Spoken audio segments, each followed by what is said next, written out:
बिस्मिल्लाहिर्रहमानिर्रहीम। अल्लाह ताला के पाक नाम से शुरू जो बड़ा मेहरबान नहायत रहम करने वाला है। अस्सलामु अलैकुम स्टूडेंट्स, मैं हूं आपका teacher Mohammad Asim Nasar, first year ICS computer science के नेक्स्ट लेक्चर के साथ यूनिक ग्रुप ऑफ इंस्टीट्यूशन की तरफ से हाज़िर हूँ। उम्मीद है स्टूडेंट आप खैरियत से होंगे और अल्लाह के करम से 5 वक्त की नमाज़ अदा करते होंगे, कुरान पाक पढ़ते होंगे और उसमें 5 नमाज़ें वो तो फ़र्ज़ हैं, अल्लाह के करम से वो हमने पढ़नी है इंशाअल्लाह ताला। लेकिन अब जो कुरान जो है, अब उसमें भी यही है कि इल्म बेहतर यही है कि उसमें समझ भी शामिल हो। तो इसलिए अगर आप जो है तर्जमे से और जितना आप पढ़ सकते हैं उतना आप पढ़ें, इसको अगर लाजिम कर लें तो बेहतर है और फिर उसके साथ तर्जमा हो जाए और जितना इल्म आप हासिल करें उसके साथ साथ उस पर अमल करने की कोशिश करें। ये ठीक है, अल्लाह करम करे, जिसको अल्लाह ने ताकत दी हुई है तो वो तो दिन में कुरान पाक जो है वो कितने ही ख़त्म कर सकता है, पढ़ सकता है बार बार। तो लेकिन अब जिस तरीके से है कि अगर हम कोई तर्जुमा पढ़ते हैं तो जहाँ तक जितना हम पढ़ सकें, लेकिन पढ़ने में, कुरान पढ़ने में अपना नाम लिखवाना है। अल्लाह ताला हम पे करम करे, चाहे आप एक आयत ही पढ़ सकें, एक अब रुकू ही पढ़ सकें, ठीक है, तो वो तर्जमा साथ और साथ ही उस पर अमल करने की कोशिश करें। और फिर साथ ही ये दुनिया के लिए जितने भी जानदार हैं उसके लिए दुआ करें कि अल्लाह ताला हमेशा हम पे अपना करम जो है वो करता रहे, रहमत नाजिल करता रहे और अल्लाह ताला हमें हदायत अदा करे, इस्तकामत अदा करे, आफ़ियत अता करे, ईमान पे ही ज़िंदगी और ईमान पे ही हमारा ख़ात्मा हो, क्योंकि दुनिया एक इम्तिहान है। तो अल्लाह ताला करम करे कि इस इम्तिहान का हर सवाल जो है वो डिटेल में और पूरी कोशिश करके अच्छे तरीके से हम उसको अटैम्प्ट कर सकें। अल्लाह ताला हम पे अपना करम करे।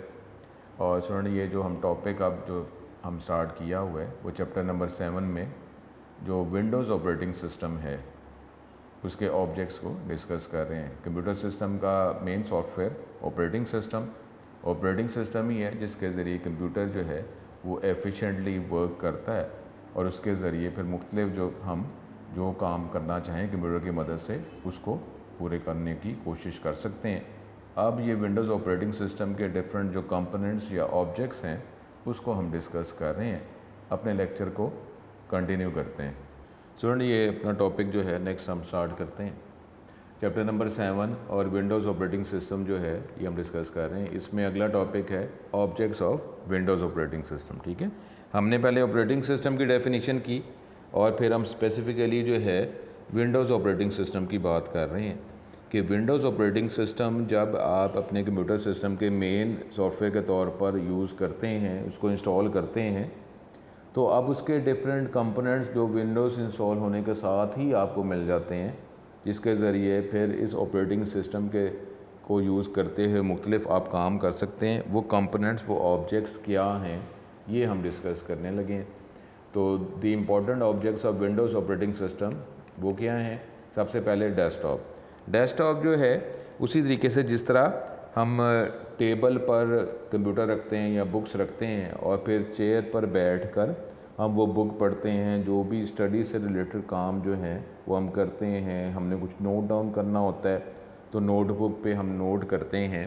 तो इसका मतलब है अब हम रेडी हैं कि कोई हम नोट्स पढ़ने हैं, कुछ हमने लेक्चर की तैयारी करनी है, टेस्ट की तैयारी करनी है, बुक पढ़नी है, तो इसका मतलब अब हम रेडी हैं। इसी वर्ड को, इसी टर्म को कंप्यूटर में इस्तेमाल किया गया और उसमें उसका मतलब ये है कि जब आपको मेन इनिशियल स्क्रीन नज़र आ जाए, जो स्टार्टिंग स्क्रीन है जिसको डेस्कटॉप कहा जाता है, तो अब कंप्यूटर रेडी है। उसके ज़रिए अगर कोई कमांड जो है वो देना चाहते हैं, कोई रिस्पांस जो गेट करना चाहते हैं, वो रिस्पांस फिर आपको मिल जाएगा, आप कमांड्स इशू कर सकते हैं। अगर हमें डेस्कटॉप नज़र नहीं आ रहा, यानी इनिशियल स्क्रीन नज़र नहीं आ रही, तो उसका मतलब है कि अभी हमारा कंप्यूटर रेडी नहीं है, तो उससे पहले हम कोई कमांड इशू नहीं कर सकते। ठीक है, हमें वेट ही करना पड़ता है। तो पहला ऑब्जेक्ट जो है उसको डेस्कटॉप ही कहा जाता है। It is the entry point to the Windows operating system. Desktop is actually the on screen work area, जिसमें हमें डिफरेंट ये विंडोज़ डिफरेंट रेक्टेंगुलर एरिया में डिफरेंट सॉफ्टवेयर्स नज़र आते हैं, डिफरेंट पिक्टोरियल डायग्राम है, आइकॉन है, मेन्यूज़ है और डायलॉग बॉक्सेस हैं जिसके ज़रिए फिर आप कंप्यूटर से कम्युनिकेट करते हैं। It contains icons for working with different application at A user, क्योंकि हम ये जो विंडोज़ ऑपरेटिंग सिस्टम की बात कर रहे हैं ये ग्राफिकल यूज़र इंटरफेस हमें प्रोवाइड करता है, तो हमने इसमें कमांड जो इशू करते हैं वो different icons, menus, dialog boxes और जो पॉइंटिंग डिवाइस है उसके ज़रिए हम कमांड इशू करते हैं। तो अब इसमें डिफरेंट आइकॉन्स हैं जिसके ज़रिए आप डिफरेंट मज़ीद सॉफ्टवेयर जो हैं, एप्लीकेशंस जो हैं वो आप चला सकते हैं that a user needs to interact with on regular basis. It is the first object that appears when Windows is started. ये पहला ऑब्जेक्ट है विंडोज़ ऑपरेटिंग सिस्टम का, इनिशियल स्क्रीन, स्टार्टिंग स्क्रीन, कि जब हम विंडोज़ स्टार्ट करते हैं, computer start करते हैं तो ये हमें ऑब्जेक्ट सबसे पहले नज़र आता है। उसके बाद जो है डिफरेंट जो पहले से विंडोज़ के ऑब्जेक्ट्स हैं आप उनको यूज़ कर सकते हैं और फिर इसके ज़रिए किसी भी ऑब्जेक्ट के ज़रिए फिर हम मज़ीद कोई सॉफ्टवेयर चलाना चाहें तो हम चला सकते हैं। अगला जो ऑब्जेक्ट है वो है माई कंप्यूटर। माई कंप्यूटर जिस तरह अगर नाम से ज़ाहिर है कि हमारे कंप्यूटर के अंदर जो रिसोर्सेज हैं, हार्डवेयर या सॉफ्टवेयर, अगर हम उसको यूज़ करना चाहें, उसको एक्सेस करना चाहें तो हमारे पास एक ऑब्जेक्ट ये माई कंप्यूटर का भी ऑब्जेक्ट है जिसके ज़रिए जो है मुख्तलिफ़ काम, मुख्तलिफ़ रिसोर्सेज हम एक्सेस कर सकते हैं। My computer is a special icon on the desktop. It is very important object used for interfacing with computer. It enables user to see different softwares and hardware जो कंप्यूटर में मौजूद हैं या computer के साथ जो डिफरेंट कंपोनेंट्स अटैच हैं उसको हम यूज़ कर सकते हैं। It is use to view different resources of computer. The user can access everything of his computer, जैसे कोई हार्डवेयर डिवाइसेस हैं उनको एक्सेस करना है, यूज़ करना है। डिस्क ड्राइव्स, हार्ड डिस्क जो हैं, डिफरेंट परमानेंट स्टोरेज डिवाइसेस, उसको एक्सेस करना है, उसके डिफरेंट एरियाज़ को एक्सेस करना है, फाइल्स फोल्डर्स को एक्सेस करना है। It shows all the drives in the computer system including different removable storage devices जिसको आप अटैच डिटैच कर सकते हैं, उसको आप एक्सेस कर सकते हैं। If attach with this system these devices are shown as graphical object. और ये सारे डिवाइसेस आपको ग्राफिकल ऑब्जेक्ट के तौर पर ही नज़र आते हैं क्योंकि हम विंडोज़ ऑपरेटिंग सिस्टम की बात कर रहे हैं। जो GUI ऑपरेटिंग सिस्टम है तो इसमें आगे जो भी रिस्पॉन्स होगा वो भी ग्राफिकल रिस्पॉन्स ही होगा और ग्राफिकली ही हम हार्डवेयर सॉफ्टवेयर को चला सकते हैं। अगला ऑब्जेक्ट है हमारे पास रीसाइकल बिन। रीसाइकल का मतलब है कि जिस तरह आप साइकिल है, साइकिल कहते हैं कॉन्टीन्यूस प्रोसेस, तो री का मतलब है कि बार बार वो प्रोसेस चलाना, रीसाइकल। अब बिन जो है जिस तरीके से हम डस्टबिन की बात करते हैं तो अब डस्टबिन हमारे पास घर में आखिरी एरिया है, आखिरी हमारे पास कोई आप कह सकते हैं कोई ऑब्जेक्ट है कि जहाँ पर घर में जो इस्तेमाल की चीज़ें नहीं हैं वो नॉर्मली डायरेक्ट ही आप घर से बाहर अगर आप उसको थ्रो कर दें, ऐसा नहीं होता। पहले एक स्टोरेज एरिया है जो लास्ट स्टोरेज एरिया है, एक कंटेनर है जहाँ पे जो ऑब्जेक्ट जो भी चीज़ें आपके इस्तेमाल में नहीं हैं वो आप उधर इकट्ठी करते रहते हैं, उसको हम डस्टबिन कहते हैं। और एज ए होल कंप्लीट जो हमारे पास कंटेनर है डस्टबिन, उसको फिर हम वो मूव कर देते हैं अपने इंटरनल घर से बाहर कहीं, उसको जो भी मेन कंटेनर है रोड साइड पे वहाँ पे उसको हम जो है वो थ्रो कर देते हैं, वहाँ पे उसको शिफ्ट कर सकते हैं। लेकिन अब जिस तरीके से डस्टबिन है, गलती से भी हो सकता है कि वो चीज़ हमने वहाँ पे थ्रो कर दी, कोई जो एल्डर पर्सन है उसकी तरफ से, या बच्चा भी इस तरह कोई शरारत से वैसे ही कोई ऑब्जेक्ट जो है, कोई चीज़ जो है जो अभी इस्तेमाल के काबिल है लेकिन उसने उधर फेंक दी, तो अगर वो जो थिंग ऑब्जेक्ट अगर उसको दोबारा इस्तेमाल किया जा सकता है क्योंकि अभी वो डस्टबिन जो है हमारे घर के अंदर ही है, तो उस चीज़ को दोबारा इस्तेमाल किया जा सकता है। अगर वो बाहर चला जाता है आप उसको शिफ्ट कर देते हैं डस्टबिन को, जो मेन रोड साइड पे जो डस्टबिन है वहाँ अगर आप उसका जो ट्रैश जो है अगर वो शिफ्ट कर देते हैं तो ज़ाहिर है वहाँ से तो मुमकिन नहीं होगा। तो इसी तरीके से इसी ये सारी वर्किंग है जो घर में डस्टबिन है, इसी वर्किंग को ज़हन में रखते हुए विंडोज़ ऑपरेटिंग सिस्टम में एक ऑब्जेक्ट है जिसको रीसाइकल बिन कहा जाता है। इसमें अब कंप्यूटर के जो हम यूज़ करते हैं इसमें तो डिफरेंट हम फाइल्स, फोल्डर, डॉक्यूमेंट्स बनाते रहते हैं, डाटा को एक्सेस करते रहते हैं, डाटा ऑब्जेक्ट जो है वो क्रिएट करते रहते हैं, और जब ज़रूरत नहीं होती तो उसको आप डिलीट कर देते हैं। तो अब वो जो भी ऑब्जेक्ट, डाटा ऑब्जेक्ट जो अब हमारे इस्तेमाल में नहीं है, यूज़ में नहीं है, तो इसी तरीके से उसको कंप्यूटर से परमानेंटली ही ख़त्म कर देना, उसको कंप्यूटर से आउट ही कर देना। उससे पहले इधर भी एक स्टेप मौजूद है, एक टेम्परेरी होल्डिंग एरिया। उस होल्डिंग एरिया को जो कंटेनर है उसको हम कहते हैं रिसाइकल बिन। अब जिस तरीके से डस्टबिन में अगर कोई चीज़ इस्तेमाल के काबिल है और आपको ज़रूरत है तो उसको दोबारा रीयूज़ कर सकते हैं, इसी तरीके से रिसाइकल बिन, यहाँ पे कोई आप डाटा ऑब्जेक्ट अगर आप समझते हैं कि इस्तेमाल में नहीं है या गलती से हो जाता है, तो इधर अगर वो प्लेस कर दिया गया, इधर आ गया, तो अगर आपको पता चल गया और आप उसको दोबारा रीयूज़ करना चाहते हैं, इस्तेमाल करना चाहते हैं, ठीक है, आप उसको रीयूज़ कर सकते हैं। ठीक है, तो recycle bin is a special folder of Windows on the hard disk. It is a temporary storage area. Temporary storage area है, तो अब जब तक इसको क्लियर नहीं करते तो ये टेम्परेरी है। जब इसको क्लियर कर दिया जाएगा तो डेफिनेटली फिर आप डाटा को एक्सेस नहीं कर सकेंगे normally. It has an icon on desktop. It contains files and folders that are deleted from the hard disk. Windows set से स्टोरेज एरिया, विंडोज़ ने एक स्टोरेज एरिया जो है मेंटेन किया हुआ है on the hard disk for storing all deleted files and folders. Any file और folder deleted from the hard disk, इसको ट्रांसफ़र किया जाता है पहले रिसाइकल बिन में। दीज फाइल्स और फोल्डर्स कैन बी रीस्टोर्ड, इसको दोबारा इस्तेमाल के काबिल जो है वो बनाया जा सकता है अगर आप समझते हैं कि ये गलती हो गई है या आपने खुद ही जो है डिलीट कर दिया, लेकिन बाद में आपको ज़हन में आया कि ये तो मेरे इस्तेमाल में इसकी ज़रूरत है, तो आप उसको रिकवर कर सकते हैं। These files or folders can be restored from the recycle bin to their original location if required later for use। ठीक है, लेकिन अब इसको जब आप क्लियर कर देंगे तो डेफिनेटली फिर डाटा ऑब्जेक्ट को आप एक्सेस नहीं कर सकेंगे। फिर अगला हमारे पास जो ऑब्जेक्ट है वो है माई डॉक्यूमेंट्स। अब नॉर्मली मैनेजमेंट में जब आप डाटा ऑब्जेक्ट को मैनेज कर रहे होते हैं तो डेफिनेटली हर चीज़ आपके कंट्रोल में होनी चाहिए कि फ़ाइल या फोल्डर आप सेव कर रहे हैं तो उसका नाम जो है वो लॉजिकल रखा जाए, नाम से ही पता चल जाए इसमें किस किस्म का काम जो है मौजूद है, किस किस्म का डाटा मौजूद है। और लॉजिकली ये भी है कि आप एक लोकेशन जो है वो एरिया वो भी आप स्पेसिफाई करें कि जिस तरीके से हम बैग है, बैग में डिफरेंट बुक्स हैं, डिफरेंट फाइल फोल्डर्स हैं, जिस जिस सब्जेक्ट का लेक्चर होता है वो हम बुक पिक करते हैं और उससे हम जो स्टडीज़ जो हैं वो हासिल करते हैं, एजुकेशन हासिल करते हैं। इसी तरीके से कंप्यूटर जो है, कंप्यूटर के अंदर भी logically different areas, locations, folders, drives में बनाए जाते हैं ताकि हमने डाटा अपना मैनेज किया हुआ है कि इस जगह पे हमने इस तरह का डाटा रखा हुआ है, किसी और लोकेशन पे हमने डिफरेंट टाइप ऑफ डाटा रखा हुआ है।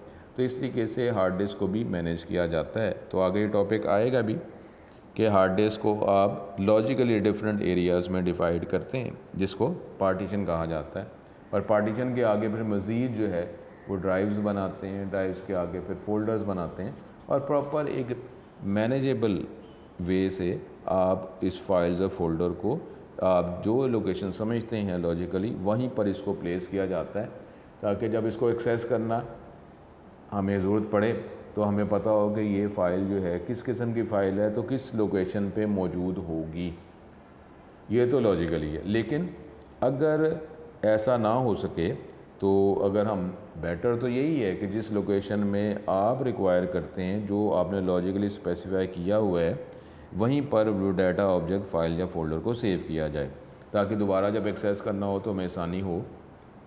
लेकिन जो विंडोज़ ऑपरेटिंग सिस्टम है उसने भी एक एरिया, एक लोकेशन बनाई हुई है जहाँ पर वो फाइल्स, अगर आप कोई भी डाटा ऑब्जेक्ट अगर आप बनाते हैं, क्रिएट करते हैं, सेव करते हैं, तो वो ऑटोमेटिकली जो है इसी लोकेशन में जो है इसी ऑब्जेक्ट को यूज़ करते हुए इस ऑब्जेक्ट के अंदर ही टेक्निकली या एरिया है वैसे, तो वहाँ पर इस फाइल को सेव करता है। तो वो उस लोकेशन का नाम, उस ऑब्जेक्ट का नाम जो है माई डॉक्यूमेंट्स है।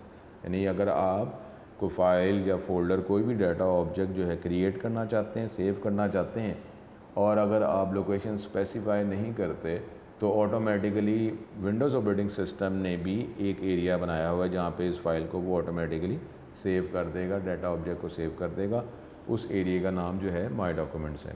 माई document is also a special folder on the desktop. It is automatically created, क्योंकि हम विंडोज़ ऑपरेटिंग सिस्टम के ऑब्जेक्ट्स पढ़ रहे हैं। इसका मतलब है जैसे विंडोज़ ऑपरेटिंग सिस्टम जो है उसको इंस्टॉल किया जाता है तो ये सारे ऑब्जेक्ट्स अवेलेबल हो जाते हैं। ये इसको भी डेफिनेटली क्रिएट किया जाता है और फिर आप इसको यूज़ कर सकते हैं। It is automatically created when Windows is installed. Many Windows based application use my document folder as default folder for storing different types of data objects, files और फोल्डर्स। दीज एप्लीकेशन में include, कोई भी software आप चला रहे हैं जिसके ज़रिए डाटा ऑब्जेक्ट को आप सेव कर सकते हैं, बना सकते हैं, क्रिएट कर सकते हैं। मिसाल के तौर पर MS Word, MS Excel, MS Access. तो इसके में जो भी आप डाटा ऑब्जेक्ट फाइल्स बनाएंगे, Windows operating system automatically saves files created by the user when the user do not specify location path where that file should be saved. अगर user जो है अगर स्पेसिफाई नहीं करता, स्पेसिफाई कर देता है, बता देता है, तो definitely file, folder, data object उसी लोकेशन में, उसी जगह पर सेव किया जाएगा। लेकिन अगर स्पेसिफाई नहीं किया जाता, बताया नहीं जाता, तो फिर ऑटोमेटिकली जो है माई डॉक्यूमेंट्स का फ़ोल्डर जो है सिलेक्ट किया होता है, तो चेंज कर देंगे अपनी किसी लोकेशन में, आप उसको चेंज कर देंगे तो फाइल उधर सेव हो जाएगी। अगर आप जो है उसको चेंज नहीं करेंगे तो ऑटोमेटिकली वो फ़ाइल जो है माई डॉक्यूमेंट्स का जो फ़ोल्डर है, स्पेशल फ़ोल्डर, उसमें इसको सेव किया जाएगा। तो अब स्टूडेंट जो है कई दफ़ा जब कंप्यूटर को स्टार्ट में जब यूज़ कर रहे होते हैं, इनिशियली यूज़ कर रहे होते हैं, फ़ाइल जब फोल्डर बना रहे होते हैं, तो अब उसका स्टडीज़ के वाले से, असाइनमेंट के वाले से ताल्लुक़ नहीं होता।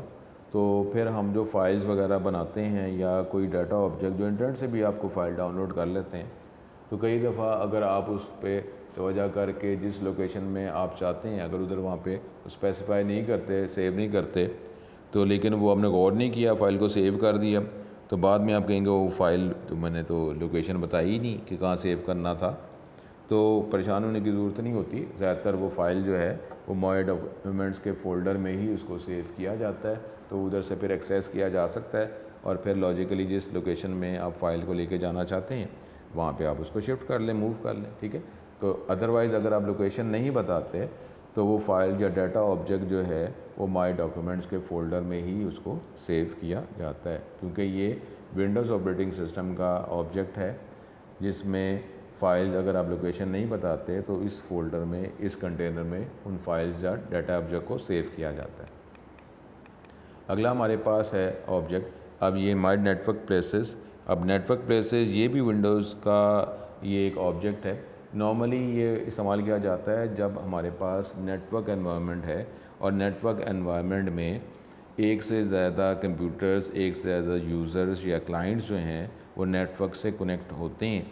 अब उस हमारे पास सिर्फ हमारा ही कंप्यूटर नहीं है जिसके जो हार्ड डिस्क जो है उसमें हम डाटा सेव कर सकते हैं, बल्कि क्योंकि नेटवर्क डिफरेंट कंप्यूटर्स का कम्बिनेशन है और इसमें हर कंप्यूटर के अंदर डिफरेंट परमानेंट एरियाज़ भी हैं वो जहाँ पर डाटा को सेव किया जा सकता है।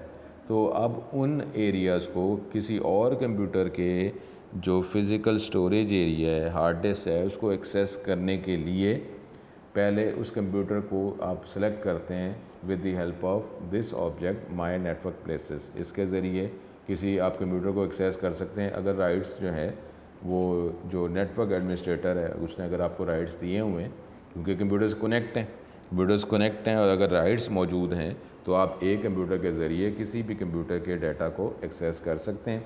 उस कंप्यूटर को एक्सेस करना हो किसी और कंप्यूटर को या उसके डाटा ऑब्जेक्ट को, फ़ाइल को एक्सेस करना हो तो हमारे पास ये ऑब्जेक्ट विंडोज़ की तरफ से अवेलेबल है।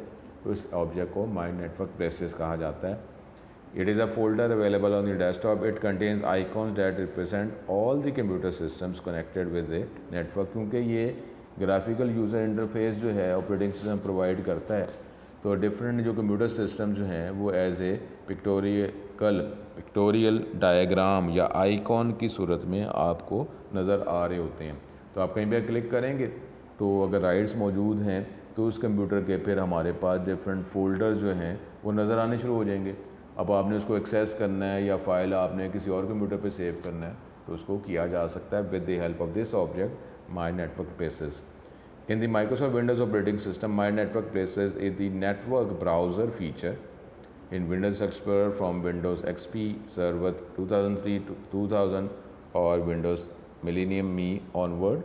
It outdated the network neighborhood feature from, पहले ये network neighborhood इस ऑब्जेक्ट का नाम था, अब उसको नए फीचर शामिल करके इसका नाम माई नेटवर्क प्लेसेस रखा गया। पहले Windows 95 NT4 में, Windows 98 में इसको नेटवर्क नेबरहुड कहा जाता था, जिसके ज़रिए नेटवर्क में जो भी कंप्यूटर है उसको एक्सेस किया जा सकता है और उसके जो परमानेंट जो लोकेशंस हैं उनको एक्सेस किया जा सकता है। आगे अब विंडोज़ एक्सप्लोरर, ये भी हमारे पास एक ऑब्जेक्ट है जिसके ज़रिए आप विंडोज़ जो ऑपरेटिंग सिस्टम उसको यूज़ करते हुए आपके कंप्यूटर में जितने भी लोकेशंस हैं, एरियाज़ हैं जहाँ पे आपने डाटा ऑब्जेक्ट को सेव किया हुआ है, आप उसको एक्सेस कर सकते हैं। ये ज़्यादा एफिशिएंट है as compare with my computer object. Windows Explorer act as a file manager और directory browser in Windows. It provides an efficient way for locating and managing files and folders on computer। आपके computer में जो भी data object, file या folders आप create करना चाहते हैं, उसको मैनेज करना चाहते हैं, उसमें चेंज करना चाहते हैं, तो इस ऑब्जेक्ट के ज़रिए, विंडोज़ एक्सप्लोरर के ज़रिए ज़्यादा एफिशिएंटली किया जा सकता है। It also provides the most efficient way to manage other computer resources, और आपके कंप्यूटर रिसोर्सेज जो है उसको बेटर आप मैनेज कर सकते हैं। User can easily browse through drives and other resources of this systems. Different drives को आप एक्सेस कर सकते हैं, जितने भी रिसोर्सेज अवेलेबल हैं जो आपके कंप्यूटर के साथ अटैच हैं उसको एक्सेस किया जा सकता है। उसके बाद है इंटरनेट एक्सप्लोरर। ये ऑब्जेक्ट जो है ये भी विंडोज़ ऑपरेटिंग सिस्टम के साथ ही हमें मिल जाता है। ये वेब ब्राउज़र है। एक था हमारे पास ये, जिस तरह हमने पीछे बात की कि ये डायरेक्टरी ब्राउज़र है या फाइल मैनेजर है विंडोज़ एक्सप्लोरर, लेकिन अगर आप इंटरनेट को एक्सप्लोर करना चाहते हैं, डिफरेंट वेबसाइट्स जो हैं उसको एक्सप्लोर करना चाहते हैं, उसकी इंफॉर्मेशन डाटा को एक्सेस करना चाहते हैं, तो इसके लिए हमारे पास ऑब्जेक्ट एक अवेलेबल है जिस ऑब्जेक्ट को इंटरनेट एक्सप्लोरर कहा जाता है। ये वेब ब्राउज़र है। It is a part of Microsoft Windows operating system. It is used to access information on the internet. Internet पे जो इंफॉर्मेशन अवेलेबल है, जो वेबसाइट्स और वेब पेजेस के कम्बिनेशन में अवेलेबल है, मौजूद है, इसके ज़रिए आप इंटरनेट पे कोई भी इंफॉर्मेशन उसको एक्सेस कर सकते हैं, ब्राउज़ कर सकते हैं। It is used to surf internet. Surf internet का मतलब है कि नॉर्मली हमें इसकी फ़िज़िकल लोकेशन तो पता ही नहीं होती कि वेबसाइट कौन से कंप्यूटर में, दुनिया के कौन से कंप्यूटर में ये वेबसाइट क्या फ़ाइल ही है, तो कहाँ पे कौन से कंप्यूटर में ये फ़ाइल मौजूद है, उसकी कौन सी ड्राइव में, कौन से फ़ोल्डर में अवेलेबल है, ये हमें नहीं पता होता। हम जस्ट ये वेब ब्राउज़र को और उसमें इंटरनेट एक्सप्लोरर को सपोज़ यूज़ करते हुए जो है उस फाइल को, वेबसाइट को हम एक्सेस कर लेते हैं, ठीक है। और इसमें हमें ओरिजिनली नहीं पता होता कि ये फ़ाइल ओरिजिनली फ़िज़िकली कौन से कंप्यूटर में, वो दुनिया की किस जगह पे, किस कोने पे पड़ा हुआ है, हम उसको एक्सेस कर रहे हैं। इसलिए इसको फिर हम सर्फिंग या फ्लोटिंग की बात करते हैं कि हम जो है यूज़ तो कर रहे हैं लेकिन हमें पता नहीं है कि ये फ़ाइल कौन से कंप्यूटर में मौजूद है। तो जिस तरह सी सर्फिंग, अब सी पे आप एक फ्लोट के ज़रिए जो है वो आप मूव कर रहे होते हैं, तो फिर हमें वो समुंदर की उसकी डेप्थ का तो अंदाज़ा नहीं होता, क्योंकि तो हम पानी पे जस्ट फ्लोट तैर ही रहे होते हैं, और पानी की गहराई का तो हमें नहीं पता होता। इसी तरीके से यही वर्ड पे इंटरनेट पे इस्तेमाल किया जाता है, जिसको सर्फिंग कहा जाता है, कि ओरिजिनल हमें एरिया नहीं पता कि फ़ाइल जो है, फ़ोल्डर जो हैं किस कंप्यूटर में दुनिया के मौजूद है, और आगे मज़ीद कौन से उसकी ड्राइव में, कौन से फ़ोल्डर में मौजूद है। लेकिन फिर भी हम ये वेब ब्राउज़र के ज़रिए जो है इंटरनेट को आप यूज़ करते हुए डिफरेंट इंफॉर्मेशन, डाटा को एक्सेस कर सकते हैं, वेबसाइट्स को एक्सेस कर सकते हैं। तो ये ऑब्जेक्ट जो है वेबसाइट्स से रिलेटेड इंफॉर्मेशन एक्सेस करना, उसके लिए इसको यूज़ किया जा सकता है। विंडो, अब ये विंडो ये एक ऑब्जेक्ट है ऑफ विंडोज़ ऑपरेटिंग सिस्टम। जब आप विंडोज़ की बात कर रहे हैं तो ये नाम है एक ऑपरेटिंग सिस्टम का जो माइक्रोसॉफ्ट कंपनी ने बनाया। जब आप विंडो की बात करते हैं तो ये एक रेक्टेंगुलर एरिया की बात करते हैं। ये होल अगर आपको ये लेक्चर नज़र आ रहा है तो ये लेक्चर जो है ये भी हमें विंडो एक रेक्टेंगुलर एरिया में ही नज़र आ रहा है, और जिसकी जो विड्थ जो है वो ज़्यादा है और इसकी हाइट जो है वो कम है। नॉर्मली विंडो जो है वो रेक्टेंगुलर शेप में ही होती है, ठीक है, स्क्वायर शेप भी हो सकती है, लेकिन अब ये नॉर्मली हमारी विंडो जो है उसकी विड्थ ज़्यादा होती है और हाइट कम होती है, ठीक है। तो अब ये विंडो की जब बात करते हैं तो ये उसी रेक्टेंगुलर एरिया की बात कर रहा है कि नॉर्मली जो भी आप सॉफ्टवेयर चलाते हैं, हर सॉफ्टवेयर अलग अलग सेपरेट रेक्टेंगुलर एरिया में उस सॉफ्टवेयर को आप यूज़ करते हैं, या उस सॉफ्टवेयर का आपको रिस्पॉन्स जो है दिखाया जाता है। जो भी कमांड आप इशू करते हैं जिस रेक्टेंगुलर एरिया में, उसी रेक्टेंगुलर एरिया में ही उसका रिस्पॉन्स आता है, तो उस रेक्टेंगुलर एरिया को विंडो कहा जाता है। It is the basic building block of all the graphical objects. जो भी हम ग्राफिकल ऑब्जेक्ट जो यूज़ करते हैं वो ऑब्जेक्ट हर ऑब्जेक्ट डिफरेंट रेक्टेंगुलर एरिया में ही हमें दिखाया जाता है। हम रिस्पॉन्स गेट करते हैं या हम कम्युनिकेट कर सकते हैं उस ऑब्जेक्ट के साथ, जिसमें हमें different menus, dialog boxes, command button नज़र आते हैं। डिफरेंट एप्लीकेशन जो भी हम सॉफ्टवेयर चलाते हैं, हर सॉफ्टवेयर जो है अलग अलग सेपरेट रेक्टेंगुलर एरिया में ही हमें दिखाया जाता है, हम उसको यूज़ करते हैं। रिस्पॉन्स भी जिस रेक्टेंगुलर एरिया में कमांड देते हैं तो रिस्पॉन्स भी उसी रेक्टेंगुलर एरिया में मिलता है। सपोज़ माइक्रोसॉफ्ट वर्ड में अगर आप यूज़ कर रहे हैं जिसका रिस्पॉन्स उसी रेक्टेंगुलर एरिया में दिखाया जाएगा, कमांड भी उसी रेक्टेंगुलर एरिया में, जो माइक्रोसॉफ्ट विंडो का रेक्टेंगुलर एरिया या विंडो है, आप रिस्पॉन्स कमांड भी उसी में इशू करेंगे और रिस्पॉन्स भी आपको उसी जगह पर मिलेगा। For example Windows explorer, internet explorer या MS वर्ड, ये अलग अलग सेपरेट रेक्टेंगुलर एरिया में आप इसके ज़रिए कम्युनिकेशन कर सकते हैं। इस रेक्टेंगुलर एरिया को विंडो एक डिफरेंट ऑब्जेक्ट है ऑफ विंडोज़ ऑपरेटिंग सिस्टम, ठीक है। विंडोज़ और विंडो इसमें फ़र्क है। विंडोज़ का जब आप नाम लेते हैं, वर्ड इस्तेमाल करते हैं, तो ये ऑपरेटिंग सिस्टम की बात कर रहे हैं, और अगर आप विंडो बोलते हैं तो ये रेक्टेंगुलर एरिया की बात की जा रही है। फिर है हमारे पास कंट्रोल पैनल। नॉर्मली जो भी हम ऑब्जेक्ट यूज़ करते हैं, जो भी आप टूल यूज़ करते हैं, कोई भी इलेक्ट्रॉनिक डिवाइस आप यूज़ करते हैं, तो एक तो आप उसको यूज़ कर रहे होते हैं और एक होता है कि उसको मैनेज भी करते हैं कि किस तरीके से वो आपको रिस्पॉन्स दे, किस तरीके से इंटरफेस क्या हो, कैसे आपसे कमांड जो है वो गेट करे। तो अब वो जो एरिया, वो जो कमांड जिसके ज़रिए उस ऑब्जेक्ट को मैनेज किया जा सकता है, उस टूल को, उस कंपोनेंट को मैनेज किया जा सकता है, उसको हम क्या कहते हैं, वो सेटिंग सपोज बोलते हैं। अब विंडोज़ ऑपरेटिंग सिस्टम, इसको अगर आपने मैनेज करना है, डिफरेंट सेटिंग्स इम्पोज करनी है, तो जो भी हार्डवेयर सॉफ्टवेयर जिसको आप मैनेज करना चाह रहे हैं, डिफरेंट सेटिंग्स अप्लाई करना चाहते हैं, तो वो ऑब्जेक्ट जो है वो कंट्रोल पैनल है, जिसके ज़रिए आप डिफरेंट ऑब्जेक्ट्स को आप मैनेज कर सकते हैं। Control panel is a special folder, ये हमारे पास एरिया ही है, फोल्डर ही है, date contains the administrative tools, जिसमें डिफरेंट ऑप्शंस, कमांड्स, टूल्स मौजूद हैं, जिसके ज़रिए ये विंडोज़ ऑपरेटिंग सिस्टम को आप मैनेज कर सकते हैं। Use to perform system management task, जैसे आपने कोई हार्डवेयर को इंस्टॉल करना है, अनइंस्टॉल करना है, डिफरेंट रिसोर्सेज हैं उसको आपने मैनेज करना है। प्रिंटर जो है उसको शेयर करना है, कि शेयर का मतलब ये है कि नेटवर्क से अगर आपका कंप्यूटर कनेक्ट है तो क्या नेटवर्क में किसी और जगह से इस प्रिंटर को यूज़ किया जा सकता है कि नहीं किया जा सकता, तो इसलिए आप फिर प्रिंटर को शेयर कर देंगे। और डिफरेंट तरह की फिर आप डेट टाइम जो है वो सेटिंग करना चाहें, सॉफ्टवेयर को मैनेज करना चाहें, उसकी सेटिंग्स इम्पोज करना चाहें, या हार्डवेयर को आप मैनेज करना चाहें, डिफरेंट सेटिंग्स अप्लाई आप करना चाहें अगर हार्डवेयर पे, जिसके अकॉर्डिंगली ही फिर वो रिस्पॉन्स जो है, रिप्लाई, वो आप देख सकें। तो इसके लिए ये विंडोज़ ऑपरेटिंग सिस्टम में जो ऑब्जेक्ट हमें रिक्वायर है, जो हम यूज़ कर सकते हैं, उस ऑब्जेक्ट का नाम, कंपोनेंट का नाम कंट्रोल पैनल है।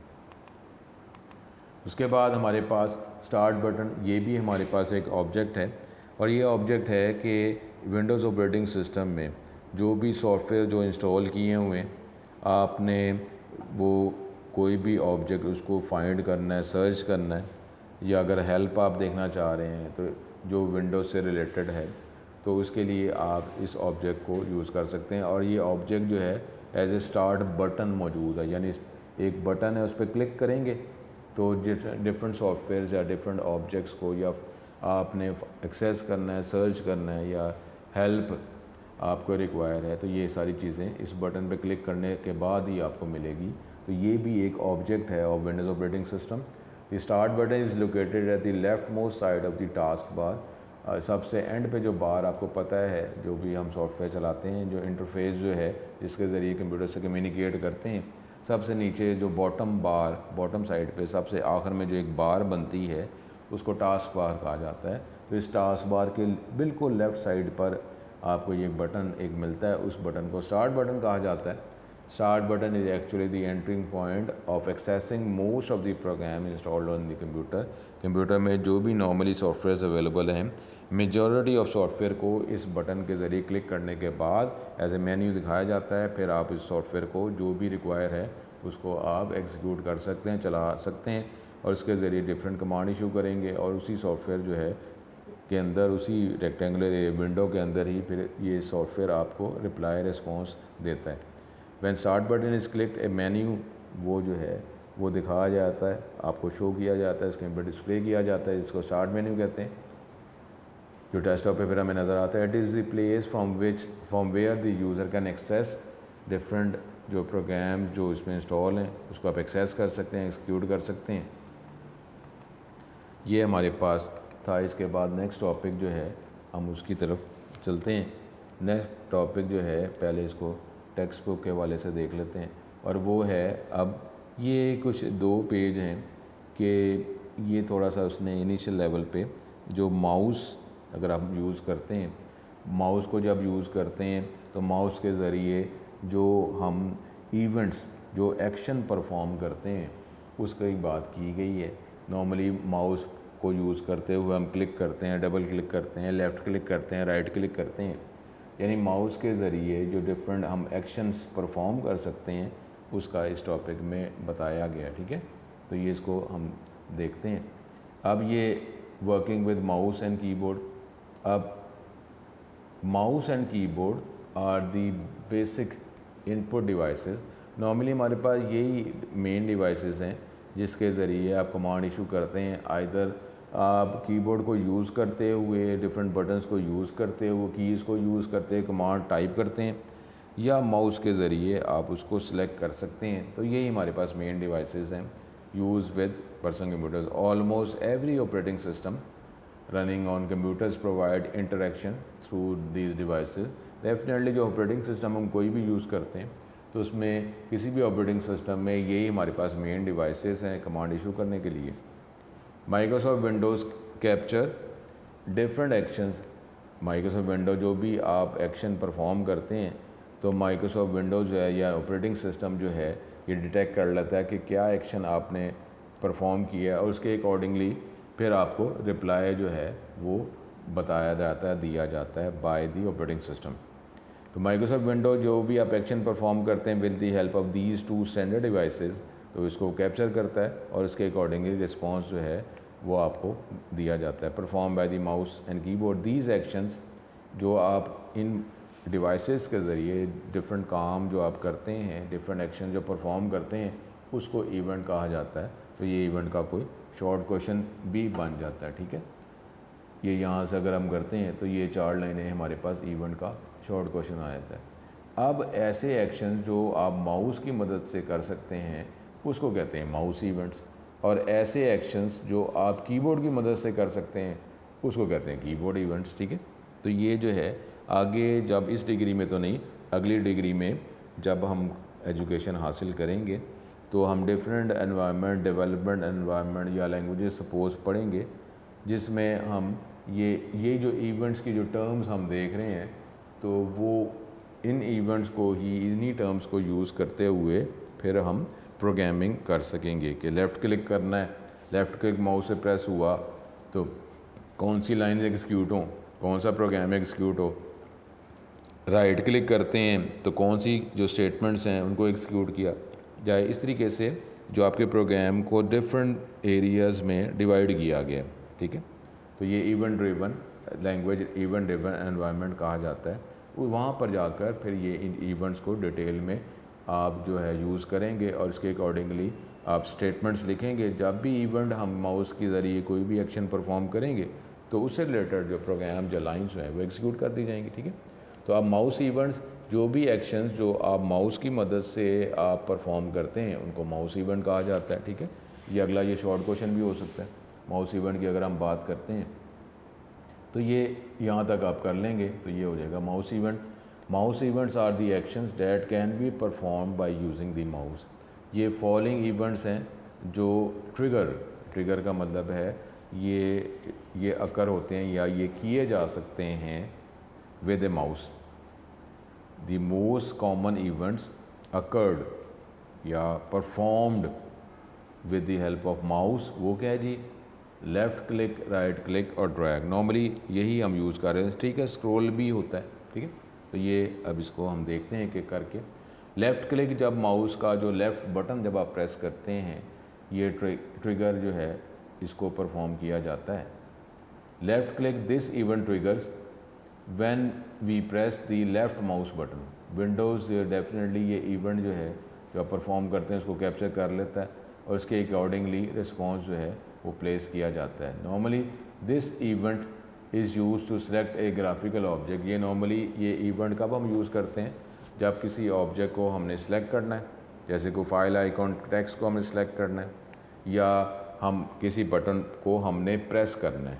प्रेस करने से पहले हम इसको सेलेक्ट करते हैं और उसके बाद क्लिक करते हैं तो बटन जो है वो प्रेस हो जाता है। उसका रिस्पॉन्स जो आना होता है कि आगे मज़ीद क्या इंटरफेस दिखाना है तो ये हमें दिखाया जाता है। नॉर्मली हम लेफ़्ट क्लिक जो है किसी ऑब्जेक्ट को सिलेक्ट करने के लिए या किसी बटन को प्रेस करने के लिए इस्तेमाल किया जाता है। जैसे आप स्टार्ट बटन को हमने प्रेस करना है या क्लोज़ का जो बटन अवेलेबल हैं, ये जो आपके जो भी आप विंडो चलाते हैं, जो सॉफ्टवेयर चलाते हैं, इसके एंड पे जो ये देखें ये रेड ये जो बटन है, अगर आपने इसको करना है तो आप इसी तरीके से माउस को आप यहाँ पे लेके गए हैं, आप क्लिक करेंगे, ये लेफ़्ट क्लिक ही हमने करना है। नॉर्मली जब क्लिक बोलते हैं उसका मतलब लेफ़्ट क्लिक ही होता है। तो ये जो बटन जो है ये एक्टिवेट हो जाएगा और इसका जो भी फिर रिप्लाई है वो हमें मिलेगा। ओपन करना है या मिनिमाइज़ करना है तो ये हमारे पास डिफरेंट बटन्स हैं, डिफरेंट कमांड्स हैं मेन्यू में से, तो उसको इशू करना है, आपने कमांड प्लेस करनी है, बटन को प्रेस करना है। उसके लिए नॉर्मली माउस का लेफ़्ट क्लिक, लेफ़्ट बटन इस्तेमाल किया जाता है। इसको लेफ़्ट क्लिक और ये कब, जब आप माउस का लेफ़्ट बटन प्रेस करते हैं तो ये ट्रिगर जो है ये अकर होता है, ये एक्शन जो है वो परफॉर्म, इसका मतलब है कि ये एक्शन परफॉर्म कर दिया गया। और नॉर्मली लेफ़्ट बटन का मतलब है इससे बैकग्राउंड में इवेंट कौन सा अकर होगा, लेफ़्ट क्लिक का इवेंट जो है वो अकर हुआ, यानी लेफ़्ट क्लिक का जो फंक्शन जो है वो परफॉर्म किया गया। तो ये हमारे पास, इसके बाद आगे अगर चलते हैं राइट क्लिक, तो जब आप माउस से का जो राइट बटन प्रेस करते हैं तो ये एक्शन जो है इसका मतलब है कि आपने ये एक्शन परफॉर्म किया। नॉर्मली राइट क्लिक जो है वो किस लिए है कि वो फाइल या ऑब्जेक्ट है उसकी प्रॉपर्टीज़ देखने के लिए, या एक हमारे पास एक शॉर्टकट मेन्यू जो है वो दिखा दिया जाता है, उसमें मिनिमम जो इन्फॉर्मेशन जो है ऑप्शंस हमें कमांड दिखाई जा रही होती हैं, ये राइट क्लिक के लिए। ड्रैग जो है, ड्रैग का मतलब क्या होता है कि जब आपने लेफ़्ट माउस जो बटन है उसको प्रेस किया हुआ है, कीप ऑन प्रेसिंग, आपने माउस का बटन प्रेस ही रखा है लेकिन अब आप माउस को मूव कर रहे हैं, तो ड्रैग का मतलब है खींचना। तो क्लिक किया, क्लिक करने के बाद जो है क्लिक किया और क्लिक करने के बाद ही आप ये माउस को, अगर हम ये इसी तरीके से देखें, ये क्लिक किया हुआ है, माउस का बटन लेफ़्ट बटन प्रेस किया हुआ है, क्लिक करके ही माउस को मूव कर रहे हैं, तो ये टेक्निकली ड्रैग ही किया जा रहा है। और ड्रैग का मतलब है हमने कोई ऑब्जेक्ट को, जिस तरह ये अब लाइन्स है इसको मैंने सेलेक्ट किया है, ठीक है। This event trigger when you press the left mouse button and move the mouse while keeping the left mouse button press. This event is use to select, ये हम सेलेक्ट ही कर रहे हैं, या हम एक से ज़्यादा लाइन्स को सिलेक्ट कर लिया, more than one at a time, या आपने कोई ऑब्जेक्ट जो है एक जगह से दूसरी जगह उसको मूव करना है, वो ट्रांसफ़र करना है, तो उसके लिए भी फिर क्लिक करते हैं, क्लिक करके वो आइकॉन जो है वो ऑब्जेक्ट जो है एक जगह से दूसरी जगह चला जाता है, ठीक है। यहाँ तक था। इसके बाद अगले लेक्चर में जो कीबोर्ड से रिलेटेड जो इवेंट्स हैं उनको डिस्कस करेंगे, अपना बहुत ज़्यादा ख्याल रखें और अगले लेक्चर में दोबारा आपसे मुलाकात होगी। यहाँ पे ख़त्म करते हैं और अगले लेक्चर में अगले टॉपिक के साथ दोबारा मुलाकात होगी। अस्सलाम वालेकुम।